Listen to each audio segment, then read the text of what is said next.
Hi everybody, welcome to Look, Live, and Be Better on Facebook Live. I'm Dr. Anthony Youn, America's holistic plastic surgeon, and I'm filming today from the Phoenician in Scottsdale, Arizona. So I'm on vacation with my extended family, and we're having a great time. So if any of you are from Arizona, we're in Scottsdale. If you're in Phoenix, we'd love to hear from you.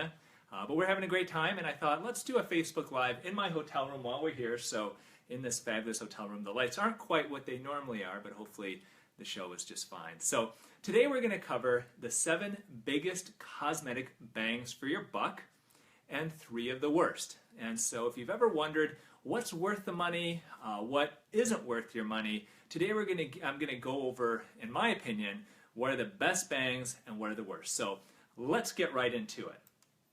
So we're going to count them down from number 7 to number 1, and these are in order.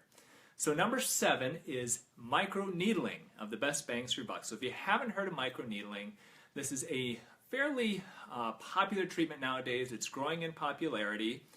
And the treatment basically is you take tiny little needles, and it's typically an automated system where we make these tiny little needle pokes throughout the skin. And you can literally do this hundreds of times with an automated device. You do it typically in a doctor's office or a med spa. And the key to this procedure and effectiveness of it is the depth of those needle punctures. Now, you may have seen products that you can buy on Amazon and other places online that are little rollers that have tiny needles in them. The problem with those is that they don't necessarily penetrate, the needles don't penetrate deep enough to get you much of an improvement. And so that's why I do recommend, if you're going to do microneedling, do it in a doctor's office where they can actually go a bit deeper with those punctures. And the second key to this is applying a growth factor on top of the skin. So those tiny little needle punctures, whether they go 1 millimeter or 2 millimeters into the skin, will create these tiny channels that are open for a very short period of time, usually just a couple of hours. And that allows, if you put growth factor on the surface of the skin, for that growth factor to penetrate and go deeper in the skin to get a better result. And some people even do this with growth factors that are derived from your own blood. It's called PRP, platelet-derived plasma, or platelet-rich plasma, I mean. And so you can actually draw a person's blood, you spin it down, remove the platelets, and you can apply that over the surface of the skin. Those growth factors in those platelets can help to rejuvenate the skin. Now, why this is such a good bang for the buck is because typically microneedling is not a really expensive treatment. The actual microneedling devices cost usually a doctor less than $7,000 to $10,000 to purchase, sometimes quite a bit less than that. And because it's not that expensive to buy the equipment, the treatments aren't too expensive as well. So this is my number 7, microneedling, of the best bangs for your buck. It can help to tighten up the skin. It can help to improve fine lines. It can even help, if it's aggressive, to remove some minor acne scarring and wrinkles. All right, so that's number 7. My number 6 best bang for your buck is an upper blepharoplasty. So if you're not sure what this is an upper eyelid lift. So for those people who have excess skin of the upper eyelids, we can surgically remove that skin and really improve the appearance, as well as for some people actually improve their vision. If you've got so much skin hanging that you can't see very well, your health insurance may even cover this. Now, why this is such a good bang for the buck is because it's a very simple and easy procedure to have done. It takes anywhere from 45 minutes to an hour. Most patients don't take any pain pills. You may have a little bit of bruising afterwards, but usually it's a very easy recovery. And because the surgery isn't that long, it's usually not nearly as expensive as, let's say, an endoscopic brow lift or a facelift. So if you've got heaviness of your upper eyelids and surgery is something that you would consider, this is a very good bang for your buck type of operation.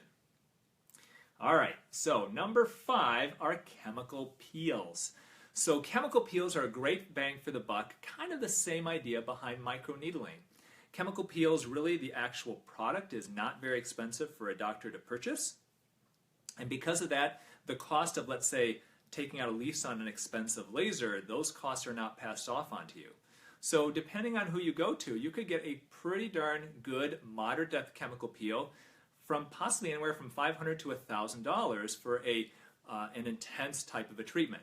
And the same type of results may cost a couple $1,000s if you're having this done by a laser. Okay, so once again, the reason why chemical peels to pay for the trichloroacetic acid for a moderate depth chemical peel may cost a doctor literally dollars.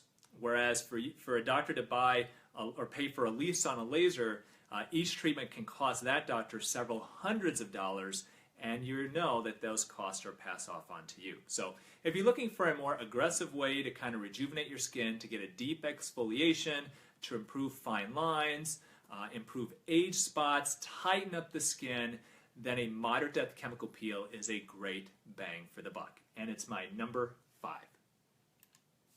Number 4, submental liposuction. So what is this? Well, this is liposuctioning of the double chin. So a lot of us, we suffer from a little extra fat here.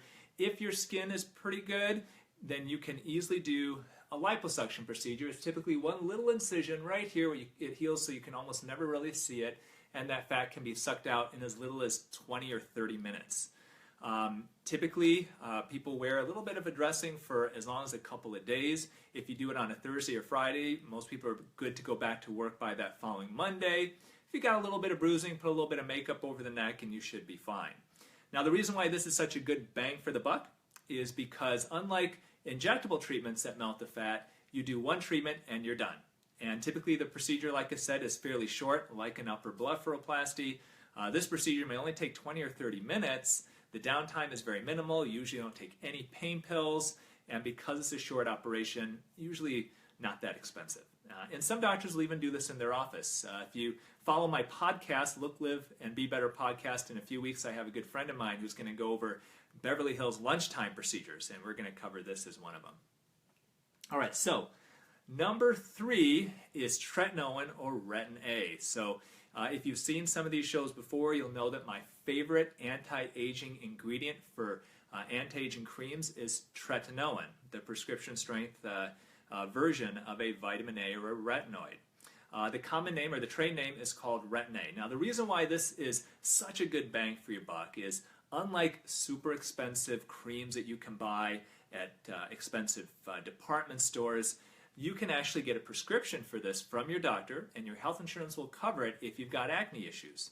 However, even if you just pay for it at a doctor's office, it's usually not more than $75 to $100 for essentially what is the best anti-aging cream available today. Okay, so you can spend $400 at a department store on an expensive anti-aging cream that literally is just moisturizer and maybe an antioxidant, or you can spend $100 or less from a doctor's office to get prescription strength Tretinoin.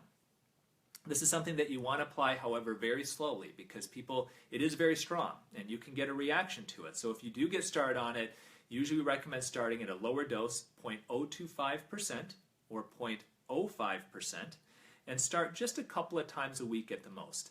And then as you tolerate it after a few weeks, then increase the frequency that you're using the Tretinoin up to every night. Now, if you've got real sensitive skin, if you've got real thin and dry skin, this may not be a good option for you. You may want to go with something different. But if you do have oily skin, if you've got thicker skin, if you've got normal and combination skin, most people do well with the Tretinoin as long as you start slow. So my number 3 best bang for your buck is Retin A. Number 2, Intense Pulse Light, IPL. Another name for this is the photofacial. So if you've got dark spots on the face, IPL is a great bang for your buck. And the reason why this is so good is usually in just a span of a couple of treatments, it can get rid of most, if not all, of those dark spots.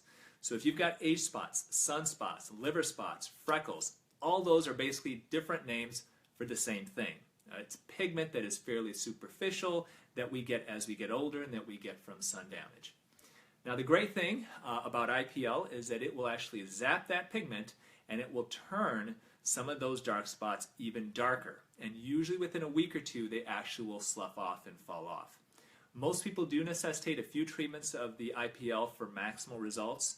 But the good thing about IPL is that there's no downtime with it. It typically really doesn't hurt at all. And you can see results after one treatment. Because it's not a super aggressive laser, usually it's nurses and estheticians that perform this treatment, and you can have it done for relatively inexpensive. So, number 2, IPL, quick way to get rid of unnecessary or undesired pigment. All right, before we get to the number one, all right, let's go into my 3 worst cosmetic bangs for your buck. So if you want to avoid some procedures, if you've got a certain amount of money budgeted out for cosmetic procedures to look younger, these are the 3 things that I would exercise caution on. Okay, and I'm not going to go over things that just plain don't work. These are things that just aren't a great bang for your buck. Number 3 are acne scar treatments. Okay, there are a lot of people who, when they're teenagers, they have acne issues and they develop acne scarring. Acne scarring is a very, very difficult thing to treat. And the best treatments may improve acne scarring at the most 30 to 40%. And these are the most aggressive treatments, like the old style ablative laser treatments. Because of that, acne scar treatments typically aren't a great bang for your buck, because at best you get a fairly modest return on your investment. And unfortunately, there's no way to just eliminate acne scars. It's disappointing, but unfortunately true. So if you're going to get treatments on your acne scars, just keep in mind that typically the improvement is fairly modest and usually not the best bang for your buck. Number 2 is PRP, platelet-rich plasma, to fill the face. Now this is different than, remember I taught on our number 7 of the best bang for your buck is microneedling with PRP can be helpful. But this is actually injecting PRP into the face to fill in lines. Now this is something that has been done for the last 8 or 10 years or so. And the idea is that if you draw blood and you spin it down and you remove the platelets, those platelets are filled with growth factors, and if you inject that into the face, the idea is that it can help fill the face out like a filler. I have tried this many times, and the problem with it is that the results are kind of modest. You don't see a whole lot of filling, okay? And because of that, it is not a great bang for your buck. So you could spend a good amount of money without seeing a whole lot of changes with it. The good thing about injecting PRP is it's your own tissue. So people who say, look, I don't like injectable fillers because it's an injectable, it's a foreign substance. Well, instead of injecting PRP, then go with fat. Okay, fat's going to be much more long-lasting, and you're going to get a much more prominent and permanent result if you use fat. Don't really spend the money on PRP to inject into the face. That's my recommendation. And my number 1 worst bang for your buck are skin tightening technologies. Now this is sad to hear, because I can't tell you how many people I talk to in my office every day who say, I just want to get some tightening through here, and I don't want a facelift. Well, unfortunately, the procedures and the treatments that we have right now, whether they utilize radiofrequency, laser, ultrasound, or any combination of those, usually don't get a great result. There's no way to do a literal non-surgical facelift with those types of results. And so you can have, with these treatments, there are some mild treatments, and we have one in our office called Refirm, which is a very nice mild tightening treatment, but it really is for maintenance for the most part. You know, you're not going to take somebody who has a ton of looseness and give them a big dramatic change. Even the most aggressive treatments that tighten up skin, once again, using heat-based technology, whether it's a laser, ultrasound, or radiofrequency or any of that, usually only get a modest change at best. Check out realself.com. That's a great website if you're thinking about getting a skin tightening treatment, and see and read about what people's experiences are with these treatments, because they will give you an actual worth it rating, if it's worth it or not worth it, and take a look before you spend the money on it. But in general, caution on skin tightening technologies. That's my unfortunate number 1 worst bang for your buck. So what is the number 1 best bang for your buck? Now I know you probably think I'm going to say Botox, and the answer is not Botox. Actually, the number 1 best bang for your buck is Dysport. Surprised? Now, if you've never heard of Dysport, basically Dysport is like Botox. It's from a different company. Okay, now Botox is the most popular cosmetic treatment in the country and probably the world. In my office, it is by far the most common and popular cosmetic treatment in my office. However, it is not the best bang for your buck, because Dysport works almost exactly the same as Botox, but it's cheaper. So Dysport is a type of botulinum toxin, very similar to Botox, and it works basically the same. But it is a little bit cheaper. Okay, it's made by the same company that makes Restylane, so it's a very reputable company. It's just the name, kind of Dysport, doesn't have quite the ring of Botox, but it is cheaper. So if you're thinking about having Botox treatments and you want to save a little bit of money, then you can try Dysport and in general get a very similar, if not the same, result. So that's my number one. Number one best bang for your buck is Dysport if you want to look younger.